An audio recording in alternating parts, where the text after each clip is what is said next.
إن الحمد لله نحمده ونستعينه ونستغفره ونعوذ بالله من شرور أنفسنا ومن سيئات أعمالنا من يهده الله فلا مضل له ومن يضلل فلا هادي له أشهد أن لا إله إلا الله وحده لا شريك له وأشهد أن محمدا عبده ورسوله اللهم صل وسلم وبارك على نبينا محمد وعلى آله وصحبه أجمعين. Ikhwani fi din, a'azakumullah, bahwa kita berpegang teguh kepada Al-Quran wa Sunnah ala fahmi salaf ini merupakan kenikmatan, merupakan kewajiban, merupakan hidayah, merupakan cahaya, dan merupakan jalan menuju surga. Ini harus kita pegang, Al-Quran wa Sunnah ala fahmi salaf. Dan orang yang berpegang teguh kepada Quran wa Sunnah ala fahmi salaf berbeda dengan ahlul bidah. Kalau ahlul bidah mereka mengatakan berpegang kepada Al-Quran wa Sunnah, tapi pada hakikatnya tidak. Saya akan bawakan penjelasan Al-Imam Ibnu Qayyim tentang perbedaan antara ahlus sunnah dengan ahlul bidah dalam berpegang kepada dalil, supaya bagi kita ini jelas, kita ini betul-betul mengikuti sunnah atau tidak. Sebab banyak orang yang menisbatkan dirinya kepada sunnah, tapi begitu sampai dalil ditolak dalilnya. Kenapa dalil ditolak? Karena tidak sesuai dengan hawa nafsunya. Atau dalil itu ditolak karena tidak ada ulama yang berpendapat seperti itu. Jadi yang dilihat oleh dia bukan dalil, tapi yang dilihat apa? Perkataan ulama. Ada enggak ulama yang berkata begini? Ada enggak fatwa yang berkata begini? Dalil ditinggalkan oleh dia. Ini ciri dari ahlul bid'ah. Al-Imam Ibnu Qayyim menjelaskan dalam kitabnya Mukhtasar As-Sawa'iq Al-Mursalah Al-Jahmiyatil Mu'attilah. Ini saya bawakan mukhtasarnya di jilid yang keempat. Kata beliau, lahum alamat ukhar, bagi ahlul bidah itu punya tanda-tanda yang lain selain yang disebutkan oleh Imam Abul Mudzaffar As-Sam'ani. Yang pertama, anna ahla sunnah yatrukuna aqwalan nas laha wa ahlul bidah yatrukuna li aqwalin nas.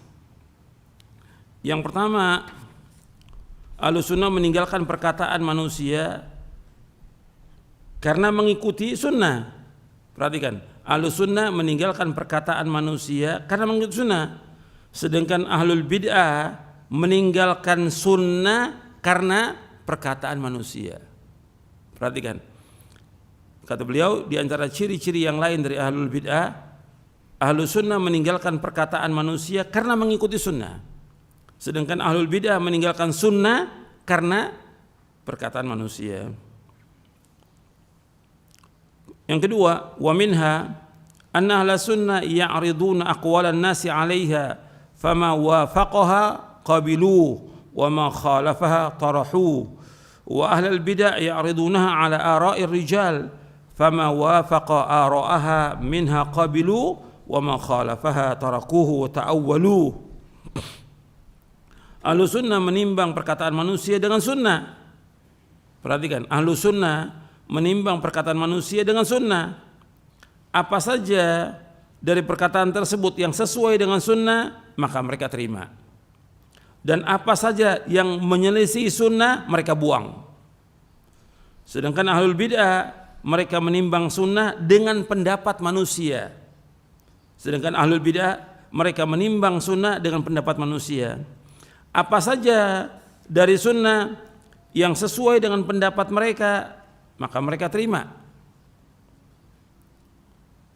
Dan apa yang tidak sesuai dengan pendapat mereka, mereka tinggalkan. Bahkan mereka berusaha untuk mentakwilnya. Ini ahlul bidah. Jadi ahlul bidah itu mereka menimbang sunnah dengan pendapat manusia.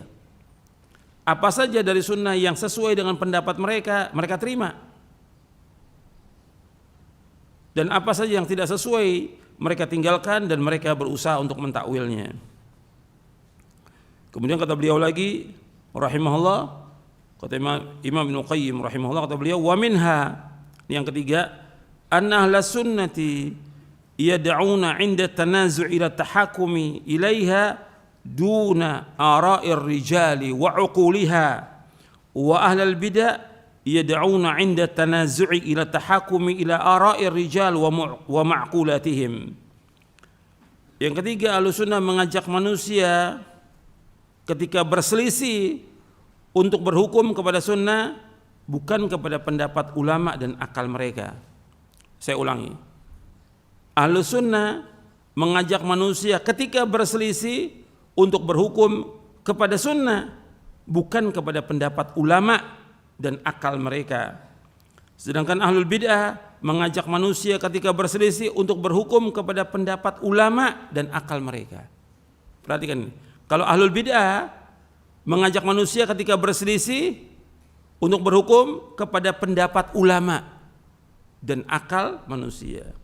Kalau Ahlussunnah tidak, Ahlussunnah mengajak mereka ketika berselisih yaitu berhukumnya kepada sunnah, bukan kepada pendapat ulama dan akal mereka.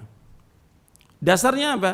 Dasarnya surah An-Nisa di ayat 59. Fa in tanaza'tum fi syai'in farudduhu ila Allah war Rasul in kuntum tu'minuna billahi wal yawmil akhir dzalika khairu wa ahsanu ta'wila. Jika kalian berselisih tentang satu masalah agama, maka kembalikan kepada Allah. Kembalikan kepada Allah kepada apa? Al-Quran. Dan kembalikan kepada Rasul kepada apa? Sunnah. Jika kalian beriman kepada Allah dan akhir, dan itu yang paling baik dan sebaik-baik akibatnya. Yang kedua dalilnya dalam surah An-Nisa ayat 65. Fara wa rabbika la yu'minuna hatta yuhakkimuka fima shajara bainahum thumma la yajidu fi anfusihim harajan mimma qadaita wa yusallimu taslima. Demi Allah, mereka tidak akan beriman sehingga mereka menjadikan kamu Muhammad sebagai hakim terhadap apa-apa yang mereka presisikan dalam mereka. Kemudian mereka tidak dapat dalam hati mereka rasa haraj, rasa sempit terhadap apa yang kau putuskan, dan mereka tunduk dengan setunduk-tunduknya. Jadi ketika berselisih, kembalikan kepada dalil, bukan kepada akal, bukan kepada ulama. Dalil. Ini penjelasan siapa di sini? Imam Ibnu Qayyim. Dasarnya dari dalil, dari Quran dan hadis. Kemudian yang keempat, wa minha anna ahla sunnati idza sahhat lahum sunnatur rasuli, anna ahla sunnati idza sahhat lahum sunnatu anir rasuli sallallahu alaihi wa ala alihi wasallam lam yatawaqqafu anil amali biha wa i'tiqadi mujibiha ala ay wafiqaha muwafiqun bal yubadiruna ila al-amali biha min ghairi nadharin ila man wafaqaha aw khalafaha. Wa qad nassa asy-Syafi'i rahimahullah ala dhalika fi katsirin min kutubihi wa 'aba ala man yaqul la a'malu bil hadithi hatta a'rifa man qala bihi wa dhahaba ilayhi balil wajib ala man balaghathu sunnatu sahihatu ay yuqabilaha wa ay yu'amilaha bima kana yu'amiluha bihi as-sahabatu hina yasma'unaha min Rasulillah sallallahu alaihi wasallam fayunzilu nafsahu manzilata man sami'aha minhu sallallahu alaihi wa alihi wasallam. Wa qala asy-Syafi'i rahimahullah wa ajma'an nasu ala anna man istabanat lahu sunnatu Rasulillah sallallahu alaihi wasallam lam yakun lahu ay yad'aha liqauli ahadin. Wa hadha min a'zami alamati ahli sunnati annahum la yatrukunaha idza thabatat 'indahum liqauli ahadin minan nas ka'idan man kana. Wa hadha min a'zami alamati ahli sunnati annahum la yatrukunaha idza thabatat 'indahum liqauli ahadin minan nas ka'idan man kana.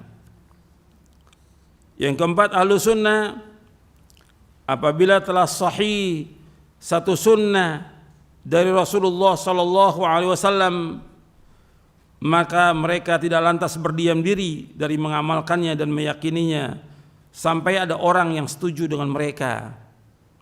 Akan tetapi mereka langsung bersegera mengamalkannya. Ya, kalau sudah ada dalil dari Rasulullah SAW, hadisnya sahih, mereka langsung mengamalkannya, segera mengamalkan, tanpa melihat kepada orang yang setuju dengannya atau tidak. Kalau sudah dalil yang sahih, mereka mengamalkan tanpa melihat apakah ada orang setuju dengan dalil itu atau tidak. Mereka mengamalkan.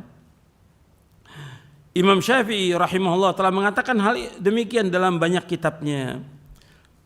Beliau Imam Syafi'i rahimahullah mencela orang yang mengatakan aku tidak akan mengamalkan hadis sampai aku mengetahui siapa yang mengambil hadis tersebut dan mengamalkannya. Jadi Imam Syafi'i ini mencela orang mengatakan aku tidak akan mengamalkan hadis sampai aku mengetahui siapa yang mengambil hadis tersebut dan mengamalkannya. Padahal wajib bagi orang yang sampai kepadanya satu sunnah yang sahih untuk menerimanya dan memperlakukannya sebagaimana para sahabat radhiyallahu anhum memperlakukannya ketika mereka mendengarnya langsung dari Rasulullah sallallahu alaihi wasallam. Ia harus memposisikan dirinya seperti orang yang mendengar langsung dari Rasulullah sallallahu alaihi wasallam. Jadi ketika kita mendengar hadis ini sahih, kita harus ingat seperti kita mendengar langsung dari Rasulullah SAW. Bagaimana para sahabat mendengar langsung hadis Nabi, langsung mengamalkan. Enggak nunggu, oh ini hadis, kita tanya dulu nih sama orang. Setuju apa enggak nih? Semua orang setuju enggak? Ada enggak ulama yang setuju dengan hadis ini? Kalau enggak, ya enggak diamalkan. Islam enggak begitu. Kalau sudah dalil, amalkan dalil itu. Ini penjelasan Al-Imam Al-Qayyim. Imam Syafi'i berkata rahimahullah, manusia telah sepakat bahwa siapa yang telah jelas baginya sunnah Rasulullah SAW, maka ia tidak boleh meninggalkannya karena perkataan siapapun. Ini merupakan sebesar-besar ciri ahlu sunnah. Mereka tidak akan meninggalkan sunnah karena perkataan seorang manusia, siapapun dia. Saya ulangi lagi perkataan Imam Syafi'i ini. Manusia telah sepakat bahwa siapa yang telah jelas baginya sunnah Rasulullah SAW, maka ia tidak boleh meninggalkannya karena perkataan siapapun. Ini merupakan sebesar-besar ciri al-sunnah. Mereka tidak akan meninggalkan sunnah karena perkataan seorang manusia, siapapun dia. Kemudian ini yang keempat. Kemudian yang kelima. Wa minha annahum la yantasibuna ila maqalatin muayyanatin wala ila syakhsin muayyanin ghairi rasuli sallallahu alaihi wasallam falaysa lahum laqabun yu'rafuna bihi wala nisbatun yantasibuna ilaiha idza intasaba siwahum ila al-maqalat al-muhdatha wa arbabiha kama qala ba'du a'immati ahli sunnah wa qad su'ila anha faqala as-sunnatu ma la isma lahu siwa sunnah wa ahlul bid'ah yantasibuna ila al-maqala taratan kal qadariyah wal murji'ah wa ila al-qaili taratan kal hashimiyah wan najariyah wad dirariyah wa ila al-fi'li taratan kal khawariji war rawafidhi wa ahlus sunnah bari'una min hadhihi an-nisab kulliha wa innama nisbatuhum ila al-hadithi was sunnati. Yang kelima, Ahlus Sunnah tidak menisbatkan diri mereka kepada perkataan atau pendapat tertentu. Tidak juga menisbatkan diri mereka kepada orang tertentu selain Rasulullah sallallahu alaihi wasallam. Mereka tidak memiliki julukan tertentu, tidak juga menisbatkan diri kepada nisbat tertentu. Jika selain mereka menisbatkan dirinya kepada pendapat yang baru dan orang yang mengatakannya, sebagaimana perkataan sebagian imam Ahlussunnah ketika ditanya tentangnya, beliau menjawab sunnah itu tidak memiliki nama selain sunnah itu sendiri. Adapun ahlul bid'ah terkadang menisbatkan diri kepada pendapat tertentu seperti Qadariyah, Murji'ah, atau menisbatkan diri kepada seorang seperti Hashimiyah, pengikut Abu Hashim bin Muhammad bin Al-Hanafiyah, An-Najjariyah, pengikut Al-Husain bin Muhammad An-Najjar, seorang tokoh Murji'ah, atau Ad-Dirariyah, pengikut Dirar bin Amr Al-Kufi Al-Qadi, seorang tokoh Mu'tazilah. Terkadang juga Ahlul Bidah menisbatkan diri mereka kepada perbuatan tertentu seperti Khawarij dan Rafidhah. Berbeda dengan Ahlu Sunnah. Ahlu Sunnah berlepas diri dari semua penisbatan ini. Nisbat mereka hanya kepada hadis dan sunnah. Wa minha, yang keenam, anna ahla sunnah innama yansuruna al-hadith as-sahiha wal athara as-salafiyata wa ahlal bid'ah yansuruna maqalatihim wa madhahibihim.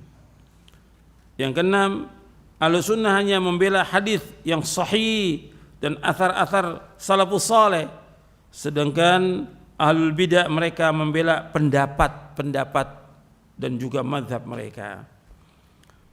Jadi bukan dalil yang mereka bela, tapi pendapat. Jadi yang kita ikut mana? Ada fatwa, ada dalil. Dalil dong yang kita ikut.